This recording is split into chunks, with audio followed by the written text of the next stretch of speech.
Hi and welcome to episode 47 of the This Is Reportage podcast. My name is Alan Law, I'm the founder of This Is Reportage and This Is Reportage family, and I'm a photographer too. It was a real pleasure to chat to the fab Adam Riley today.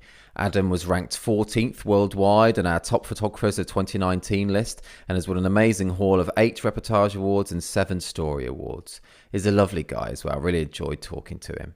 Adam shares so much with us today, all in a very relaxed and entertaining way too, including how he went from forensic scientist to wedding photographer, why street photography has had such an impact on his work, the story behind one of his specific reportage awards, Netflix recommendations, family photography, why a conversation over a game of FIFA changed his life, and much, much more. Hey Adam, how you doing? Hey, good man, how are you? I'm fine. All good. How's things with you up in sunny? You're near Manchester, are you? Yeah, just south of Manchester. Good, it's good. The kids have been back at school, so I've actually enjoyed getting back into the swing of things. Yeah. How have you been finding these last few months in general? I know I don't want to start on such a negative thing, but I guess you've been seeing the kids a lot more though and stuff. Yeah. I have enjoyed it actually.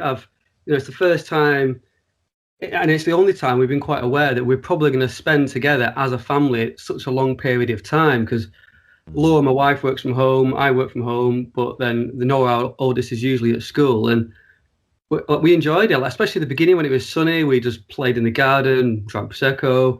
Nice. I built some decking, sort of the garden. Oh wow, really? You're a proper man. You built decking. How on earth do you do that?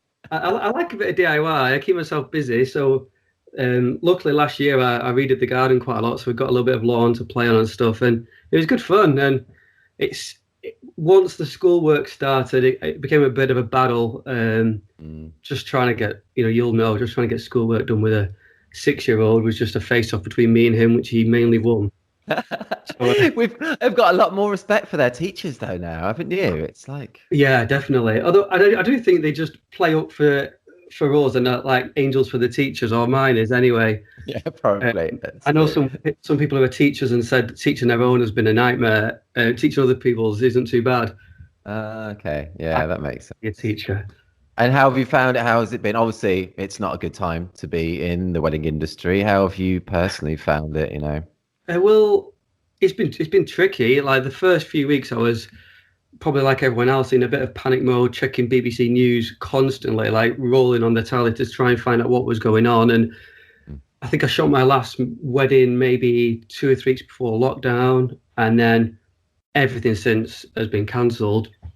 And it's just the stress of moving them over to next year. And I was generally more worried about my couples feeling comfortable than me. I thought I'll be okay. So I managed to get nearly everything moved over to next year, bar one. I did do a wedding like a month ago with just the bride and the groom, both cool. Parents. What was that like? It was interesting. Like everyone had to come in and stand on their own spots. It was just a ceremony that I shot because I'm shooting their actual wedding. Well, it was supposed to be in November, but that's been pushed back again to next year. But I quite liked it. It was quite interesting to get everyone in their masks and just showing that ceremony where it's not intimate, even though there's only that many people. Everyone's spaced really far out across the room. That must have felt surreal to photograph as well. Must be. But yes, it's a good thing, like a sign of the times to capture, I guess, and document. Yeah. I shot a christening a couple of weeks ago, and that was the same. It was a wedding full of everybody in masks and this little baby without a mask on being christened, and it was a former bride and groom of mine who had a little girl, and they said exactly that. They wanted to document that time, and I enjoyed shooting that. That felt like really different. Oh, that's cool, man. It's cool you've done a bit of shooting then. So I shot a wedding in January. I've not shot anything since. Really? Yeah, it's mad, isn't it? During lockdown, I went crazy shooting the kids. I sort of did a blog post every week of what we were up to and what we were doing, and it made me shoot a lot, and it made me think about compositions, even in my own house, a little bit differently, and seeing images that I'd never seen before, and using doorways to frame and reflections and things. And it's quite interesting looking at your own house in that way, which I'd never really done before. Oh, that's a good idea. Yeah, I don't pick. Do you normally, like, outside of this COVID time, do you pick up the camera much in your house? Like a normal.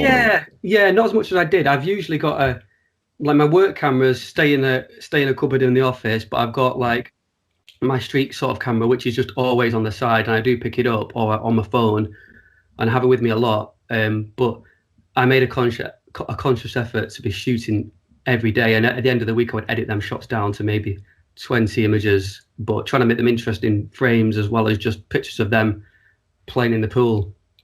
Pool? You got a pool? Not the pool, the paddling pool. I'm not there yet.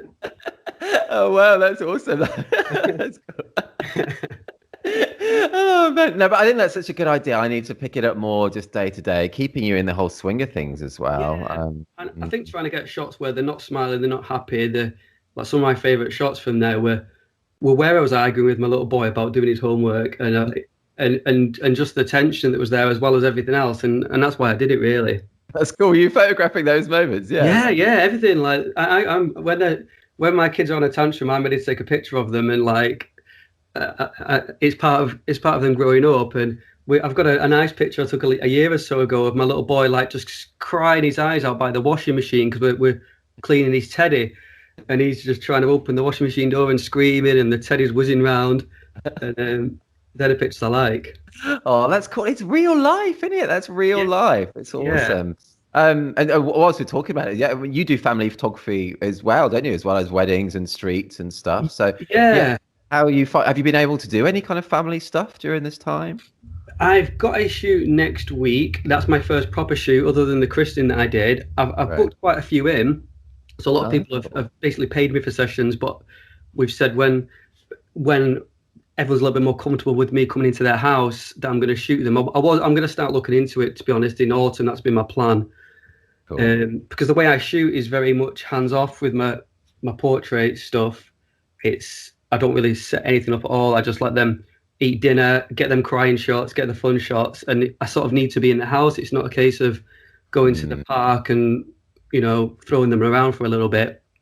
That's cool. How long have you been doing the family stuff as well? Well, I started off doing families before weddings. That's how I started shooting. I took some pictures of my nieces and nephews, and then I was doing portraits, and they were even then they were still quite unposed, and then they just completely went to the wayside when weddings took over. And since having kids, really, just couples that I've shot weddings for would sometimes ask me, do I shoot portraits? And I never advertised it in any way.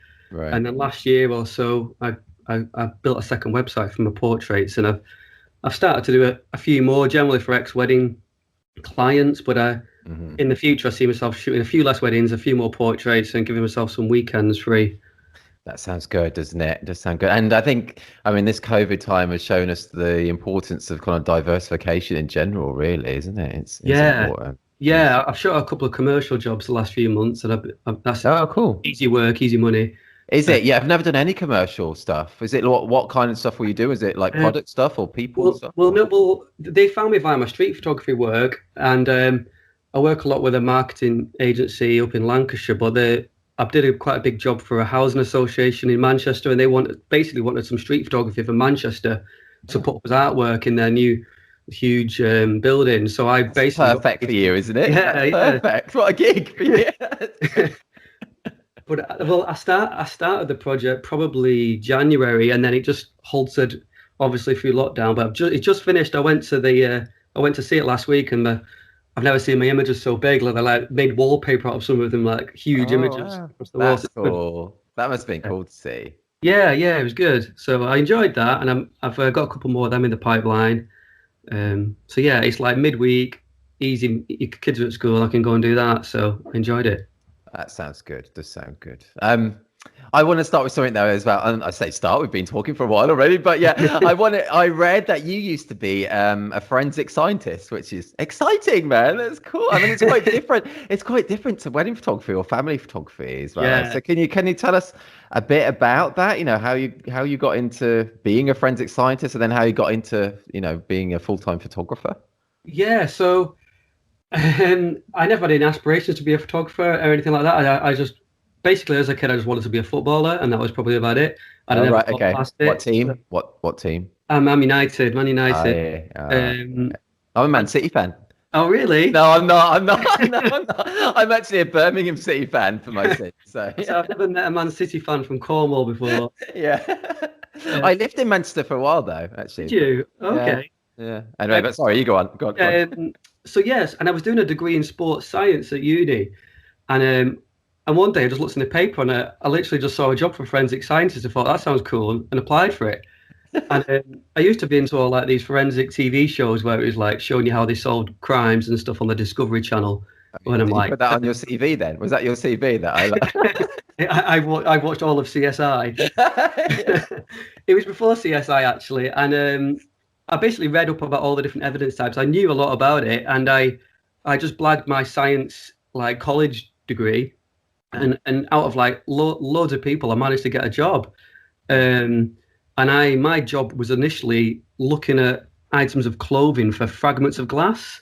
All right. Okay. And then you would compare the refractive index, so how light bends through the glass fragments, versus the window that they broke, and then you could say whether it was that they hadn't, that definitely wasn't the same window, or there was a certain probability it was the same window. Wow, that's really interesting. That's very specialized. Is that like a niche within like forensic then? Yeah, I suppose it is. But I started.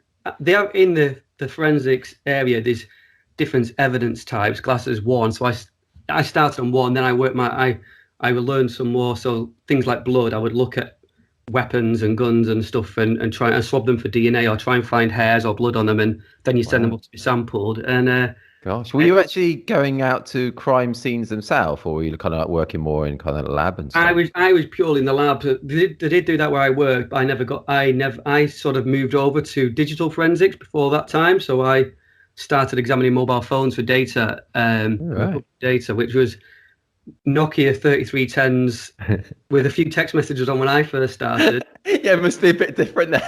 Yeah, it was literally typing out text messages sometimes, and I'd see some dodgy text messages between these accused drug dealers and stuff.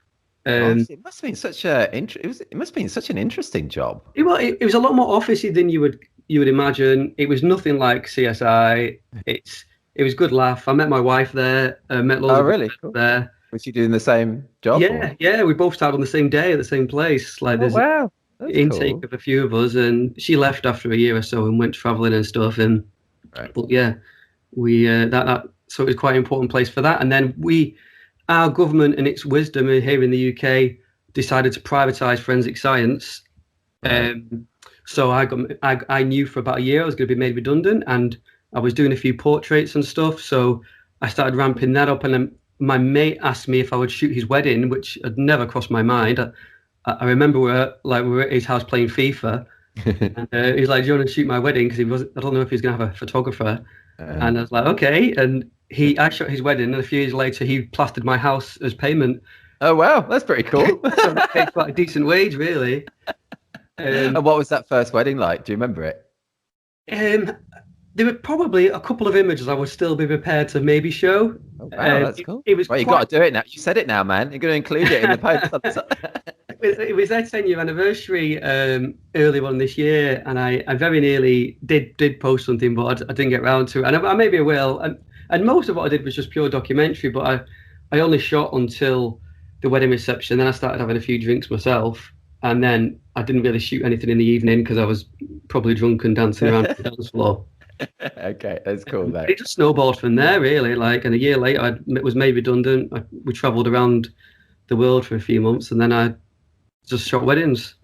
Wow, that's cool. That's great. 10 years ago, then your first one was it? Yeah, it was 10 years. It would have been in May. It was my first wedding, and then I went full time the next March, I think it was. That's good going. I mean, how did you just manage to do that? You know, did you have any kind of background like SEO? Did you know about websites and stuff? No, no, I knew nothing. How did you do it?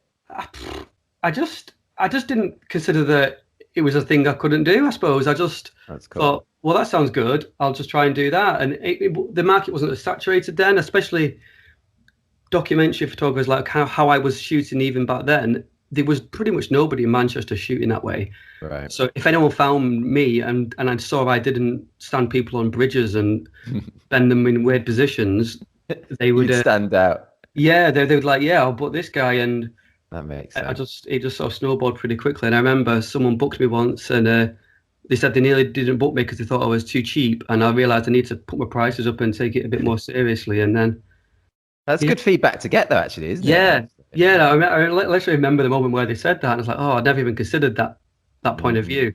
I just always thought, like some guests ask you at a wedding, like £1,000 for shooting a wedding day, that's a lot of money. And I, coming from it blind, I thought, yeah, £1,000 a day, that's okay. But then I sort of realised my worth a bit more, and how much money goes into the job and how much time. yeah, that's so true, isn't it? And so then, right from the beginning, you were shooting in that documentary way. And did you do that specifically for a reason? I mean, from listening to you talking, I don't think you were doing it purposefully to stand out. It was just the way that you wanted to do it, I guess. You didn't feel Yeah, the need like you needed to do it like everybody else yeah. was doing. I prefer that style of photography. Like Jeff Asker was the main guy shooting that way when I started. Mm. And to be honest, I think the main reason I shot like that is because I was so scared of posing people that I just didn't want to do it. And that's still probably a little bit the case. Is I get that. Yeah. I just like, well, in my head, if I just turn up and take pictures of whatever happens, then if the pictures aren't any good, that's not my fault. It's Mhm. sort of what happened wasn't very good. Yeah. And you know, and that's my viewpoint all along. Is I will shoot everything. I put everything into every wedding. I shoot a lot.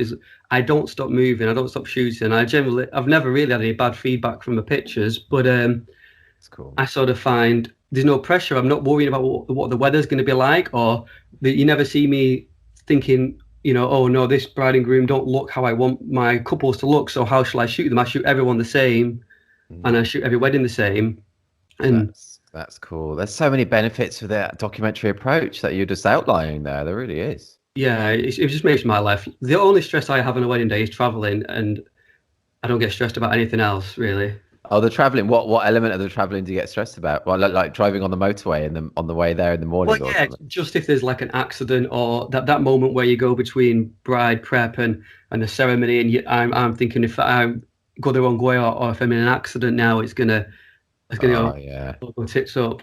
Yeah, Uh, the scariest phrase in the English language is "you have reached your destination." You know, and the sat nav says that, and you look around, you're like, "There's no church here." It's yeah, like, oh man, yeah. that's Well, I've awful. I've been to the wrong church before now because there's two churches in the village with the same now. Oh no, I've really? What taken happened there? I just turned up to a church and there was nobody there, and then like blind panic, and then you just feel your heart drop, don't you? And That's funny. I, I on the reverse of that, I was at the church and I photographed, like a family coming in, ready because the ceremony was going to start in 10 minutes. I photographed them, and then like 2 minutes later, ran back out because they'd gone to the wrong church. Yeah, yeah, I've had a couple of hairy moments like getting to weddings and with travel. So I get that stress. Do you get nervous at all about shooting in general or not? I, um, maybe a little bit. I suppose on the way I've got things on my mind, and sometimes the night before when I'm getting my gear ready, I might have a little bit of nerves, or if I'm shooting like a really big wedding somewhere, I start Mm, to feel a bit of pressure. But as soon as I say hello and get shooting, I'm okay. It's just that I'm quite shy really, and I hate that thought of knocking on the door like, "Hello, I'm Adam." It just like makes me cringe of having to do that. I'd rather just be teleported into it without anyone noticing. that would be good, wouldn't it? That would be good. I'm like that as well. I get nervous about that first little, as you say, that kind of greeting in the morning bit as well. Yeah, Especially sometimes I've not met the couple. I don't know what the bride looks like as well. So, yeah. I've got a lot better over the year. Like I don't feel it really as much as I used to these days. I used to be really nervous about anything, but I suppose when you've done it for 10 years and every weekend, you realise that they're more nervous than you. that's true. Uh, It's a good way to they've got think bigger about it. things on their mind, so worry what you're saying or doing. They're like in the zone of getting married. That's true, and that's a good thing. Yeah, that is good. Cool, Yeah. man. This is great. I'm loving this. Let's change tack. Because I read also on your bio, which is very handy to have when I'm researching people, that you watch way too much Netflix, which is great because yeah, I'm looking for something new at the moment. So, you got any recommendations? Oh, Netflix. Are you more of a series or a film kind of person? Yeah. Well, I do watch films on Netflix, but I usually find I've seen a lot of them already. So it's generally Laura and I put the kids to bed and we'll watch a series. We're watching Schitt's Creek at the minute. Oh yeah, we're on like the 4th series of that. It's Yeah, good, isn't it? we're like somewhere like that. It was a lot better than I was expecting. And Yeah. it's like really easy watching, and it's Mm. 20 minutes an episode. It's kind of hit and miss though, I find. Don't you? Some episodes are really good and then some are just really bad, I think. Yeah. And we spend a lot of our time like hiding behind pillows, just cringing at the family in there. But it's just like we've been watching throughout lockdown loads of easy watching stuff like that, like Umbrella Academy. I've just started watching. Oh, I've never seen that. Is that like is it superhero stuff? Yeah. It's all right. Like Laura's not sold on it. I don't mind it. But I'm generally like I watch most things. I'll just watch The Last Dance, the basketball documentary, which was I thought that was good. Brilliant. And I love that. I'm pretty sure on here, you were chatting. It might have been to Ross about Dark. So I watched Dark recently. Oh, did you like it? I love that's one of my most favorite things. Yeah, I loved it. Yeah, like we were really hooked on that. But I've never had a program where I've had to pause it so often to say what's going on, and like I think I needed a pen and paper to watch that and make notes. That's true, isn't it? Have you watched it all now as well? The third Yeah. Watched it all. Yeah, really good. I recommend that to anybody. Oh, that's cool. Yeah, I do as well. It's awesome. That's really cool. Did you watch it in German? Yeah, with subtitles. Yeah, it's cool. I did do German at school, but all I can remember is Ich habe kurzes glattes braunes Haar und braune Augen. Oh yeah, I have shorts. Is it brown hair or black brown hair and brown eyes? Oh, I don't really have hair anymore, so I can't even use that phrase now. That's funny. I did like a few German exchanges as a kid. Oh, really? Yeah. Did you ever do any exchanges? No, I literally signed up for the German at school because it was the Euro '96 was on in the UK, and the Germans were training in Manchester. And the German teacher said, if you sign up to do this as your course, you can go and watch the German team train football. So I signed up to German. That is a good reason to do it, though. That must have been pretty cool to see them train. Well, yeah, and it wasn't very interesting though. We just like stood in the crowd for a little bit in the stand, and it wasn't what it was sold to me as. I remember that time though, of Euro '96 going on. That was a cool summer, wasn't it? It was. Yeah, those are the days. Right, let's go back to photography. I think it's fair to say that street photography is a big inspiration for you. You do it regularly, and you run workshops in it as well. Can you tell us about that? You know, why you think street photography can be great practice and inspiration for like shooting weddings as well? Yeah. I went traveling to Vietnam with Laura when I first started doing some proper street photography. Must be 7 or 8 years ago, maybe 6 or 7. And I'd done a little bit of beforehand in New York and stuff, but I really enjoyed how I was able to go to places and meet people that I wouldn't have done if I was just on holiday in somewhere like Vietnam. Okay. I remember sitting with some builders on a building site, having a cup of tea, showing them pictures of my dog on my phone, and not understanding what anyone's saying, but just trying to just have a cup of tea with the locals and stuff. And it's because I thought they'd make a cool picture that I went over there. That's cool. They're probably saying, "What is this strange man showing his photos of his dog on?"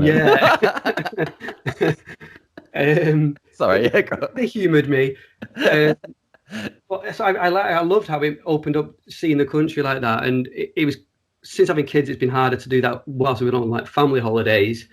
But I think it's as close as you can get to shooting documentary wedding photography without actually doing it, because you can't pose anybody. You can't. It can teach you to look for light and to look for composition and to capture moments like instantly without thinking about it.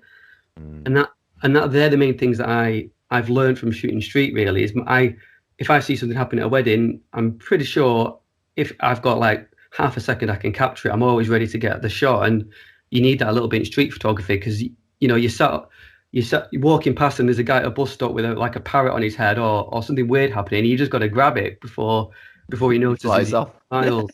Yeah, exactly. Have you got a photo of that or something, or is that just a totally random thing that you just thought of just then? I've got a photo of a guy with a cat on his head. I did get a picture. There was a picture I got of one once, which is maybe what happens subconsciously, of a guy on the train with a parrot on his shoulder. But I didn't get it. But in the news yesterday, there was a guy in Manchester who was using a snake as a face mask on a bus, which made me think about it. Was that in Manchester? Was it? I saw the little thumbnail on BBC, but I didn't read the whole thing. Was it in The guy in Manchester, and I just saw that. I thought, I wish I would have been on that bus to get that picture. Yeah, that's just that's so surreal. That's so surreal. What about people like, I think street photography appeals to a lot of people, but some of them will be just very nervous about all of it, being on the street and photographing people. Have you got any kind of advice for that? I find it a lot easier when I'm not in the UK and I can appear to be a lot more of a tourist. And I go somewhere busy. So if you go to New York or you go to Vietnam, I frame things quite often as if I'm taking a picture of something behind them, and I will look off into the distance behind a person and they don't have any idea that they're actually part of the frame. Clever. And I shoot do that for weddings as well? Yeah. I do that for weddings a lot. I have a few little tricks and things that I do at weddings to try and not get to people to really interact with me. Okay, what like? So yeah, like that, like shooting to the distance. Quite often I will shoot sideways on with the camera waist level.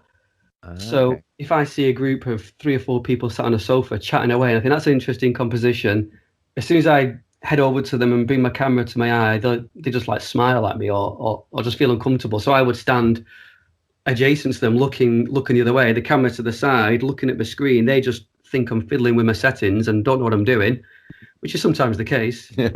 and I just shoot and I just keep going. That's a great tip. Just smiling is like a really good. If they do make contact with me, I just like smile and just chat to them, and usually they just keep on doing what they're doing. But I sort of have to, I suppose, judge the person and the situation. That there are some times where I don't even make eye contact with someone. I just look at my screen, and you see like an old dude with a cigarette in his mouth, looking at you grumpily, like go away, and I just hold my ground. I give them a smile, then I just look back at my screen and wait for them to relax again and just carry on doing what they were doing, and then get the shot. That's great advice as well. So yeah, that's the sort of thing I suppose I do. That's cool, man. Yeah. I just think it's so interesting. I love hearing about different techniques like that. I think it's really cool. And you do your street photography workshops as well. That must be fun. I guess you like educating people. How long have you been doing that? Well, my street ones are usually just sort of one-offs that I do in Manchester, just as and when. I have like a bit of some people email me sometimes on my website to sort of sign up to know when I'm doing one. And generally when I've got a few people have asked me, then I'll just do something for 5 or 6 people in Manchester. Oh, that's cool. I run like a little wedding workshop for a separate company in London, which I was doing a couple of days ago, which is generally, that's aimed at beginners. And I quite enjoy teaching those because it's sort of talking about how you shoot, like now, sort of makes you evaluate a little bit more why you shoot like that and how you shoot. And I quite enjoy it from that selfish reason, really. Did you do one just recently, like a couple of days ago then? Yeah, Tuesday in London. So usually there's about 12 people on. So there was just 5 people on the course.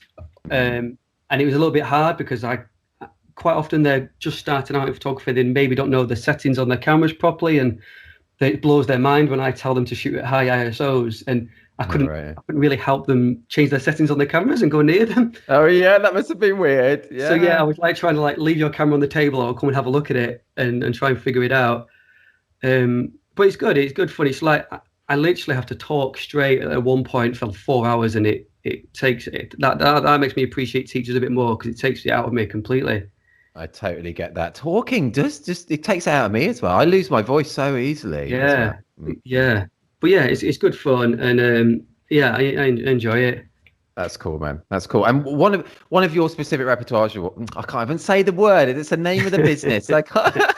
That is a massive fail. So check out your T-shirt and see how you spell it. One of your specific Reportage Awards that I love is a woman looking in the mirror, and she's like flanked either side by like 2 paintings. They look like paintings, and it looks like the mirror image of the woman looks to be like another painting. You know the one I'm talking about. Yeah, it's such a clever observational capture, man. I love the kind of repetition and humor in it. Can you tell us about that? Yeah, like I know which one you mean, and like for me, I like the shot, but it's not a favourite of mine at all because it just seems such an obvious picture when you're at the venue. But so many people I don't think would see that even opportunity to capture it like that, man. Yeah, maybe. I'd basically like at the top of the. If I'm thinking of the picture at the top of the frame, there's like I think it's like a pool table like light or snooker table light. So I shot that like on an 85, so I was a bit further away, and I'd noticed these two paintings. This is bride prep in the morning, and it was the room next to where the girls were getting ready. It was in France, and I was just basically kept my eye on it all morning until someone went to the mirror and had a look at themselves. That's one of the bridesmaids, I think. Ideally, it would have been the bride in her dress looking in. Might have been more interesting. I'm not sure, but yeah. That's great. It doesn't need to be the bride, though. I think that's like, I love the way that you saw the opportunity beforehand and you were keeping your eye on, like, kind of using that as the compositional element. I think that's really cool. Yeah, and that's something that I do all the time. And I sometimes I will test an element that I see and I'll get a shot, but I know I can get a better shot. So I'll keep my eye on it for the rest of the day and keep looking out for something more interesting to happen. That's good, great advice as well.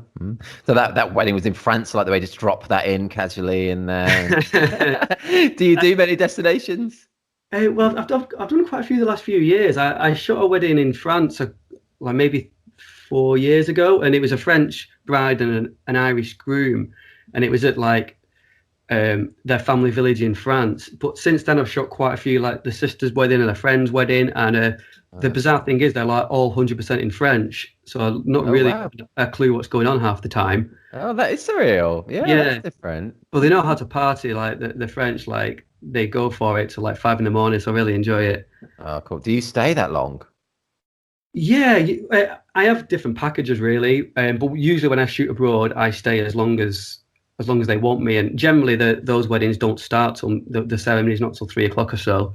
Right. Yeah. But yeah, to be honest, I'm usually had a few drinks by then as well, and I just have a few drinks with them, and then get on a coach home with the guests at the end of the night, and happy days. Yeah. That's cool, isn't it? And it's different for destinations. So I'm like you there. So I mean, I don't drink at all in like UK weddings, but destinations when you're there with them and you're not driving in the evening, yeah, I do have a few drinks, and it's really nice to be able to party with them as well. Yeah. Some of my best dancing shots I think I've got when I've been probably the wrong side of tipsy, and I'm just on the dance floor like shooting wide open, and I've got like no restraints, no inhibitions in terms of like I'm just going to get in there and shoot it, and the next morning I hardly remember taking some of the frames.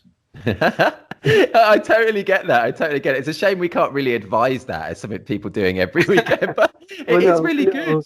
Yeah. Well, one of the time that I'm thinking of that I did that, I'd shot the wedding of the bride's sister the year before, and the bride and groom from my previous year were just plying me with drinks, and I was like trying not to drink, and I wasn't like so as wasted as I can get. I was definitely still with it. I knew where my cameras were, but yeah, just 2 or 3 drinks is probably the right level. I like the way earlier on you said the wrong side of tipsy. That the wrong side of tipsy is the sober side, though. Surely that's the wrong side. Well, I suppose it's your point of view. Okay, let's change the subject though. It reminded me though. I did a wedding in France, and the wedding planner is French, and she was called like a double barrel first name. Her name is Anne Laure, like Laure. Wow.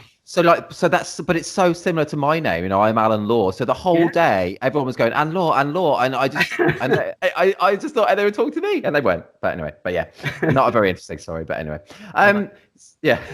So Adam, I like this question. When you've reached old age, and you're looking back at your life, what would you like to think about the life you've led?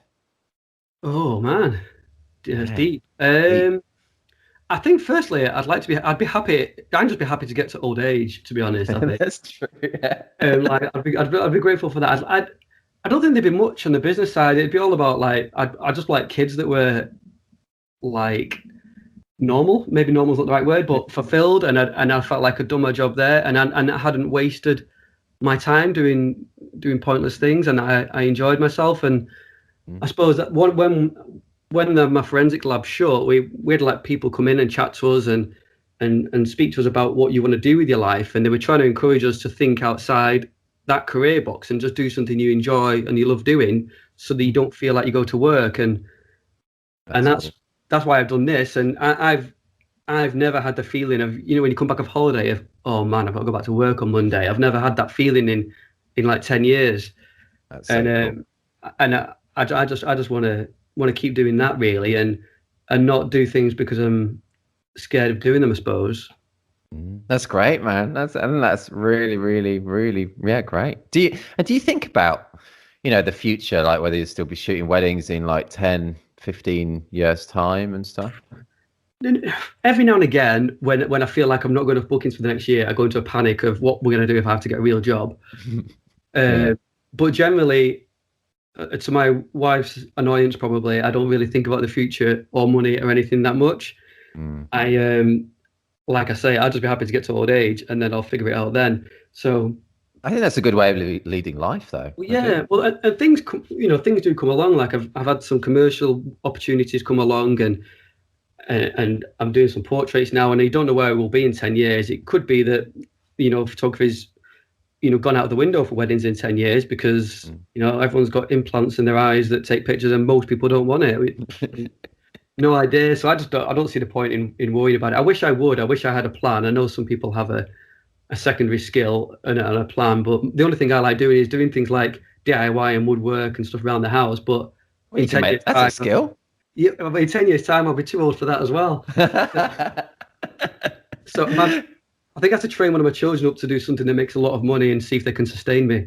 That's true. That would be good, wouldn't it? Yeah, that would definitely be good. No, but I think you're such a positive character, and so during this whole COVID times, obviously we have colleagues, and I mean you must have experienced it as well. Some of our colleagues have just going through such an awful time, and it's awful for all of us. But have you never had had a dip during this time or anything? Have you always felt quite positive and hopeful about it all? Yeah, like the money worried me at first, but luckily for me, Laura is like she's self-employed, works from home, and she's been really busy with work. Oh, that's cool.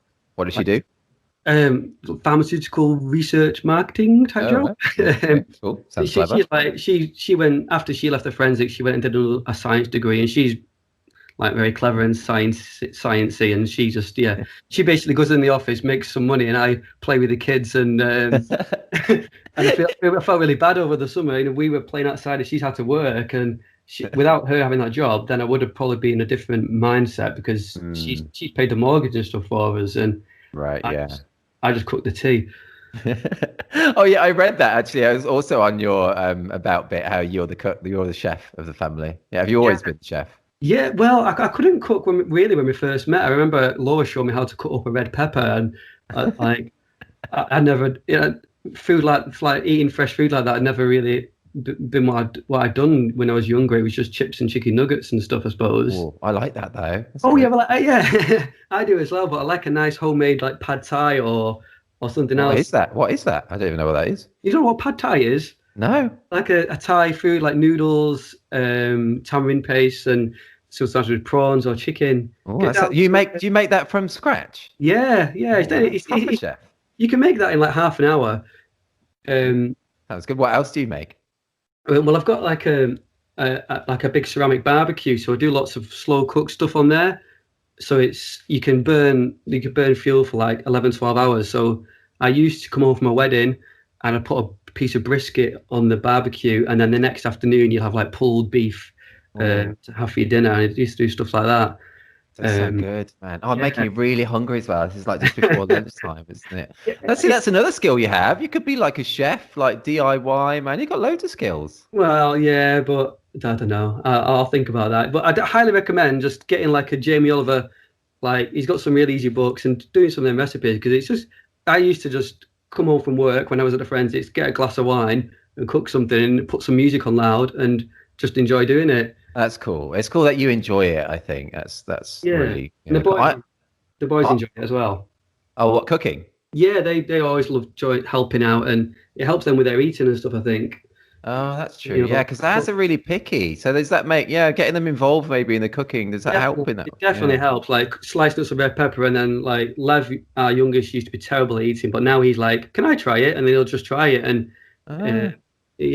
That's a great family tip, man. That is. Get cooking, Alan. No, see, ironically, I do the cooking in our house, but I have like just set kind of really easy meals that I do. So nothing like that from scratch. I should get into it more. You have the boxes like HelloFresh and stuff. Give them one a try because it takes a lot of the work out for you. Oh, okay. Yeah, I should do. Cool. I'm gonna get on it. I'm gonna Yeah, get on sorry. it. No, it's good. I love that. You've won. Let's go back to your photography. You've won 15, I think it is, awards from us. It's 8 reportages, 7 stories, which is amazing. Proper consistency too, because that's almost an equal split between the singles and stories. So, yeah, what's the secret, man? What is the key to capturing great individual moments, but also complete stories? I know that's a big question, but just what is the secret? Be so good, documentary photographer. Oh man. Let's drop you in it. I know, I love that. Yeah, like the document. I think for me, the main moment, I'm always shooting the story for the couple, and then sometimes the moments, especially the ones that would win awards, are more for me. Right. If that makes sense. I'm always the reception part of the wedding, and sometimes like the prep. I get my shots that tell the story, and then I will then be looking at shots that I'm shooting for me, and then sometimes they're ones that will get you will win an award because they're a bit different maybe, and you're not it's easy to delete pictures because somebody doesn't look good, or because or not even shoot a picture because you don't think it's interesting for the bride and groom. But that's why I shoot and I tell couples I shoot as much for me as I do for them. Right. And I suppose that's what my individual stories are sometimes, and they do obviously fit into the story as well, and sometimes some of the nicest ones from the story, but I shoot a lot for that reason, I suppose. I think that's great. And do you actually say that to your couples beforehand then, that you shoot, for you as well as them? Yeah. Well, and most appreciate that because I think if I didn't shoot for me, I don't think I'd still be shooting weddings now, because you'd fall out of love with it, wouldn't you? They can be repetitive. They can be what? Repetitive. It's a bad dad joke. Sorry, I just got you to say repetitive. Oh God, sorry. I don't do dad jokes. I'm a cool dad, Alan. No, sorry. Yeah, interrupt you again. Sorry, I keep interrupting you. No. So yeah, I think shooting for yourself as much as anything is important, and I suppose the individual awards. I just put your website up and had a look at which ones have won, and I suppose sometimes it's about, for the individual awards, it's as much about shooting what's not in the frame as what's in the frame.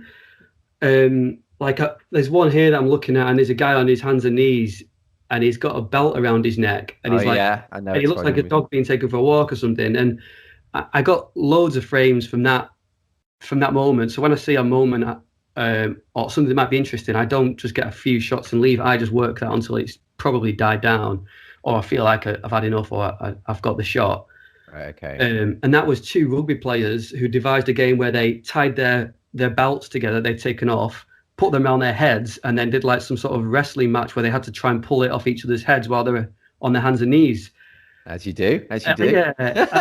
Yeah, like 2 bulls, like just pulling against each other's belts. And I've got loads of shots of that, but I thought it was a bit more interesting to try and exclude one of the guys and to try and show it, just make people think, what the hell's going on there? Yeah. And that's the type of images I sometimes like getting, is what the hell's going on there? And that's how I shoot street, I suppose. So thinking a little bit of excluding stuff from your frame to make it look a little bit more abstract can definitely work for single images. That's a great tip. Great tip. I think a lot of your kind of reportage awards, individual ones, seem to be really good, different like observational captures. Like that one, haven't you got one where it's like it looks like someone's got horns, like a silhouette of horns against like a wedding sign? Yeah. A lot of people wouldn't even see that. How do you see that?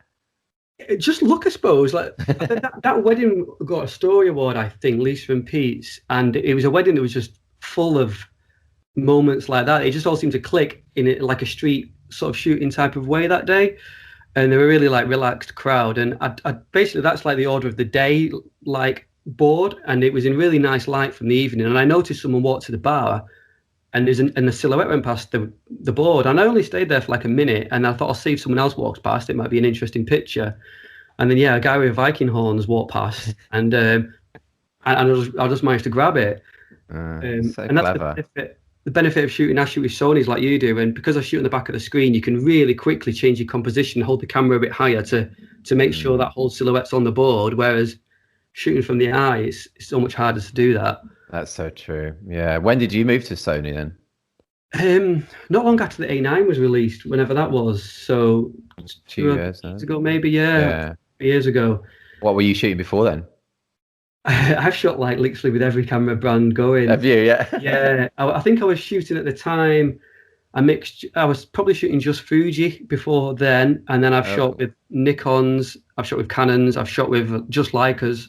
Oh wow! And a mixture of all them, and I was shooting Leica and Sony for a while together, and then but I've just decided to simplify it, and I pretty much just use the Sonys now. Okay, they're great. A9 or A7 or what? One of each I've got. Cool. They are great cameras, aren't they? They're great. Yeah. When I do the course I was doing in London, everyone's there with the SLRs, and they've just bought to get into wedding photography. I'm like, oh, you've bought the wrong cameras. You need something mirrorless because it makes your life so much easier. Yeah, it does, doesn't it? That whole WYSIWYG element, what you see, what you get. It's so good. I just and you can't get the exposure wrong. You can your framing is so much easier. You can get close to people's faces without intruding on them.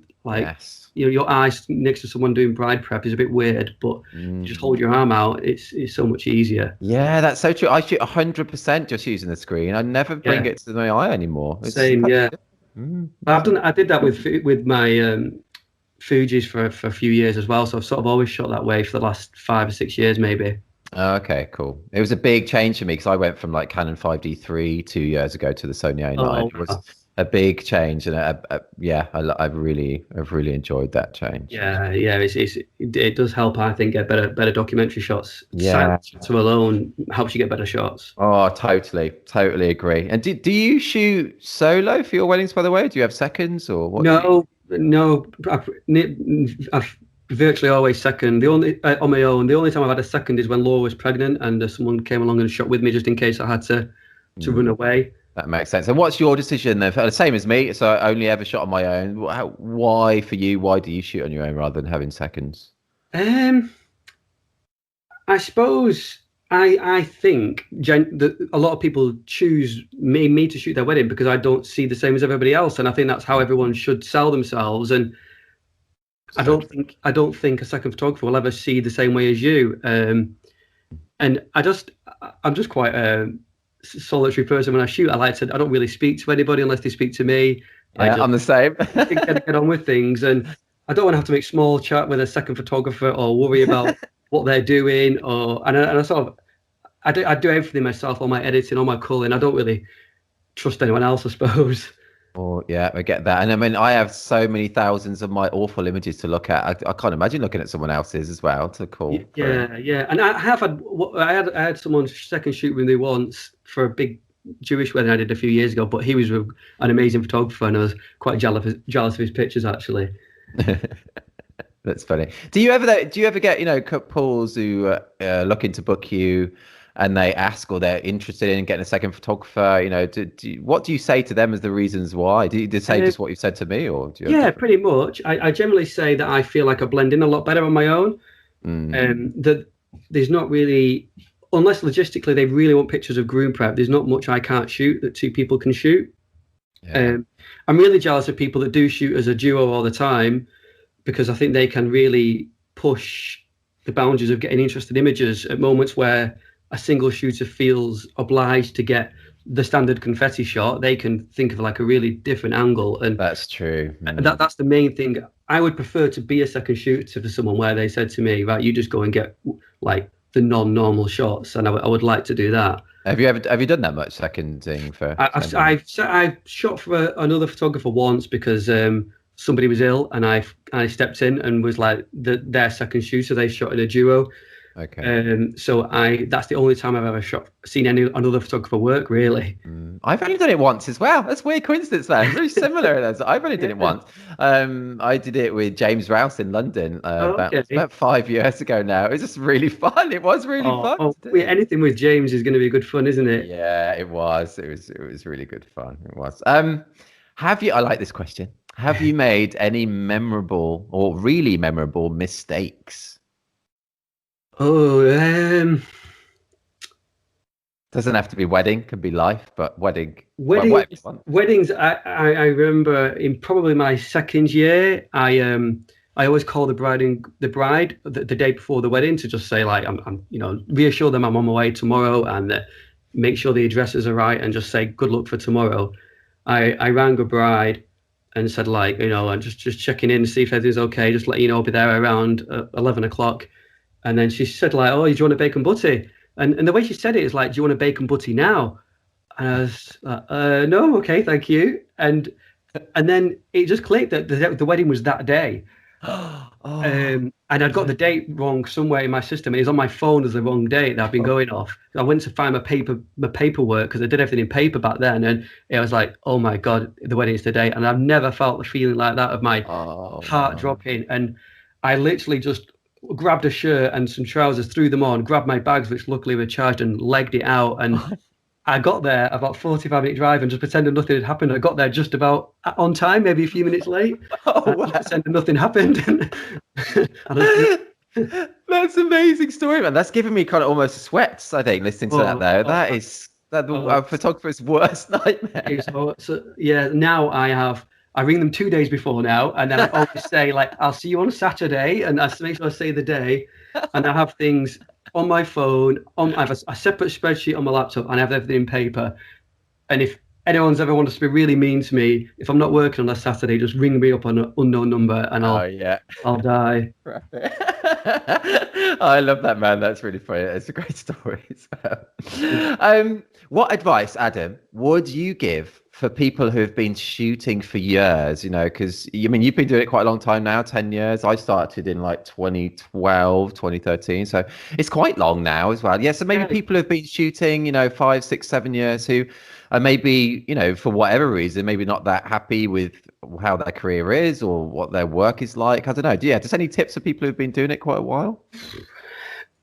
I think in my head, if you're feeling like that, it might be a case of I suppose there's so many reasons you could be feeling like that. Either shooting too much or shooting what you're not enjoying, I guess, are the main reasons. I think, like I said before, anyone who's not enjoying shooting are probably not shooting enough for themselves. And if you are shooting for yourself and you're just not enjoying it, then I'd probably say I'd be just reduce the number of weddings and looking for something else to do, which isn't very helpful. Oh, it makes sense, though. I think, like I said before, I think you should always do something you enjoy doing. I don't think there's a magic way to start enjoying photography again, other than shooting for yourself and maybe trying out a completely different style. And I do think it's about the mindset of, like I said, I don't really feel the pressure of wedding days too much, because in my head, I'm just I do say to couples, you just have the best day of your lives, and I'll take some pictures of it, and that's all there is to what I do. That's cool.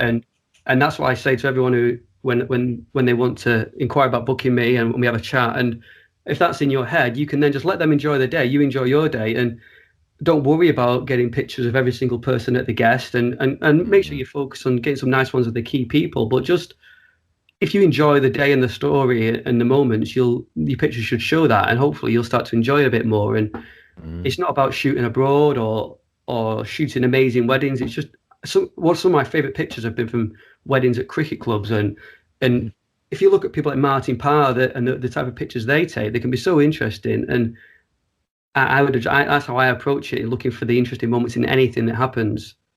I think that's great. Yeah, that's great, man. Really, really. Yeah, great. I really enjoyed talking to you. I'm sorry, I'm rambling a little bit. No, you're not at all. It's absolutely perfect. It's great. It's great, man. Do you have a particular piece of software or app or anything that you couldn't do without? Probably Netflix. When I edit, I watch. I have Netflix on the other screen. Oh, do you? Yeah. I just a standard. The last couple of years, I've started using Lightroom on my iPad a little bit. Oh, cool. Yeah. Is that work okay? Is it? Yeah. I got an iPad Pro, and like I've sometimes been editing weddings while the kids are in the bath, and I just just straightening, and nothing too crazy, just straightening and culling some of the images. And I find that a really easy way to just sit on the sofa and do a little bit of work sometimes. And okay, is that like using smart previews, is it, or something? Yeah. So you just import smart previews onto it, and it all syncs to your desktop. So then all your changes sync over, and then I just usually check through the files on my desktop before I export them. And it's a really good way I cull in Photo Mechanic and then edit a selection in Lightroom, but I still then will cull maybe 100 out during Lightroom. And in Lightroom on the mobile, it's really easy to just like swipe to give things a negative flag, and then it's really nice on the big screen to swiping through your images and then just giving negatives to the ones you're not sure about. That's a good tip. I might try that, because we've just got a Pro that was just given to us by my wife's dad for some reason. Don't know why, which is nice. So I should give it a go. It takes a little bit to get used to, but they've improved it loads over the last couple of years. You can do pretty much everything you can do on Lightroom desktop. Okay. Is it quite quick? I guess it's quite powerful. Yeah, it's really quick. There's no delays waiting for the next image to come up or the changes. You just have to sync all the images at the beginning, have enough room on your iPad, and then it syncs all in the cloud, because we're all on these cloud-based subscriptions now. So yeah, that's true. I'll give it a go. Then that is a good tip, actually. Adam, have you ever met or photographed anyone famous? Not really.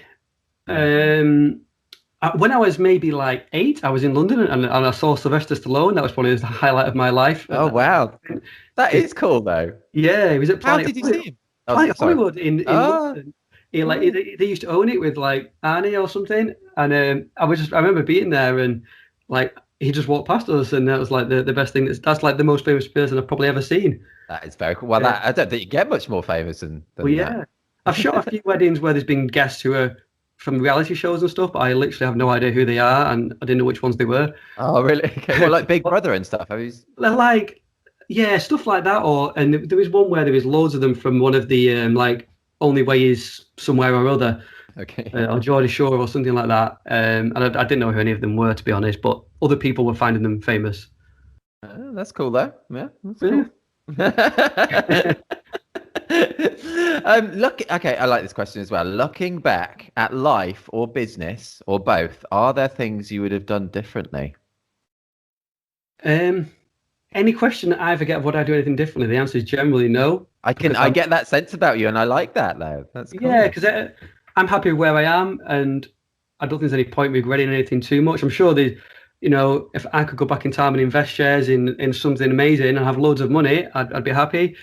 But I'm generally like, no, I think life's too short for regrets. And I just, if I wouldn't have one day opened the newspaper and just happened to find a job on being a forensic scientist, I would never have applied for that. And I'd be probably, doing some really random job somewhere else now. And the moments that you don't. I wonder what you would have been doing. I have no idea. I'd probably be homeless or something. I've no idea, and that's why I don't. Even if all my life went completely wrong in 5 years' time, then I'm still happy with where I am now and what I've done. So I'm happy. That's such a great outlook on life again. Yeah, it is, man. You're very sorted. You really are. I love it. It's great. You should see me when it was lockdown and the kids were driving me insane. I think I know the answer to this question, but I'm going to ask you anyway. Do you arrive at a wedding with a certain goal in mind? Just to let them have fun, and the wedding day should be exactly the same if I was or wasn't there, and that's what I say to couples, and that's it. And I don't really analyze what I've taken. I don't ever look at the shots when I'm shooting. I don't ever look at them after the wedding day, apart from quickly getting a preview shot to them until maybe 4 weeks later. I live in that moment of shooting. I forget what I've shot, and I just try and live in that moment of shooting, really. It's great. It's good advice as well. I think people are going to get so much from listening to this, man. It's so cool. Right, I'm going to ask one more question, because this has gone nearly an hour already. It's felt like about 15 minutes. Sorry. No, don't you apologize. It's great. I've loved it. Has there been? Well, actually, it might be the last question. Depends what your answer is. Actually, if you just say no, then we might ask another question. But has there been a specific turning point in your career at all? Something, perhaps a certain wedding or award or anything that has had kind of like a major impact on your career. So probably my first year of shooting, maybe. I remember I said like Jeff Asker is one of the only ones doing documentary photography back in the day I started. And I went on the only course I've ever really been on. I went on his course, and I met some other photographers there, who I'm still like really good mates with, like today, and Cool. and that's probably like the best thing that happened to me at that time, because I've like gone on street photography trips with these people, and gone for like crazy nights out over the years with them, and learned so much about the business from other people that were at a similar stage of their career. And nothing, when I started, there was no social side to photography, I don't think, really. Unlike now, these conferences and stuff you can go to, and you can get that. And that really helped me learn and see that other people were making the same mistakes as me and having the same worries and the same problems. So just going on that course, literally for meeting some people, was one of the best things that I did. That's cool. I totally get that, and similar for me as well. I remember my first workshop and meeting people, because it isn't a kind of lonely industry without that, really. Yeah, I really got that after I left my job, my job at the office job, where I was at sitting at a desk all the time. By the point I left, and having banter with everybody every day, and then you come at home and you just sit at your desk at home and you don't see anybody, and Laura would come home from work and I'm like a puppy, like not seeing anybody all day. Yeah. But yeah, so it is nice to have them connections. Yeah, definitely. It really, really is one of the best things about workshops in general, I think. Obviously, you learn stuff as well if you go to good ones, but Yeah. just meeting people, so good. Yeah, definitely. Man, thank you so much for that. I really enjoyed it. I laughed so much in that episode. No, thank you. Yeah, and hopefully it's not too much rubbish that I'm on about, but Oh, no, that was gold. People, I think, are going to learn. I learned loads from that. I think people will as well, and just found it so interesting. And you've got just a great outlook on life as well, man. I think it's just awesome. oh, cool. Awesome. No, it's nice to chat to you, and I've listened to many of your podcasts while walking my dog, so I'll definitely skip this one. But no, you got to listen to it, man. No way. If anyone now is, walking their dog and listening to this, do head to the site, thisisreportage.com. I'll include links to Adam's website, and those, we spoke about a few different specific awards of yours in that, so I'll include them in the post as well. And man, hopefully I'll get to see you again in the flesh sometime. Don't know when that'll be, but hopefully sometime. Yeah, I'm looking forward to it. I think the last time was the This Is Reportage party last year, so one of the last parties I went to, so I'm looking forward to another one in the future sometime. Oh yeah, yeah, definitely. That was fun. It was, yeah. Awesome, man. Thank you so much. Thanks so much, Alan. See you later, man. Bye-bye. Cheers. Bye. You've been listening to the 47th episode of the This Is Reportage podcast. I laughed so much chatting to Adam, really enjoyed it, and he shared so much there too. Hope you enjoyed listening. We have 46 other episodes of the podcast released with photographers such as Eve Sieppers, Nicole Asteris, The Framers, Sam Docker, Rocio Vega, and many more too. And keep an ear out for our upcoming 50th episode, as we're going to do a special episode for that, which may include a giveaway too. Remember, you can now ask Alexa for the This Is Reportage podcast, so it's never been easier to tune in to the latest episode. If you're not yet a member of TIR, check out all the benefits of joining us, including an unlimited number of images on your profile, 60 Reportage Award and 18 Story Award entries per year, invites to our physical meetups and parties, when they can happen of course, exclusive discounts, over 17 hours of educational videos featuring tips and advice from some of the world's best photographers, with more videos added regularly, and much more too. We've also recently launched our sister site for documentary family photography, This Is Reportage Family, which has lots of great benefits too. No poses, nothing staged, this is Reportage. And this is bye for now.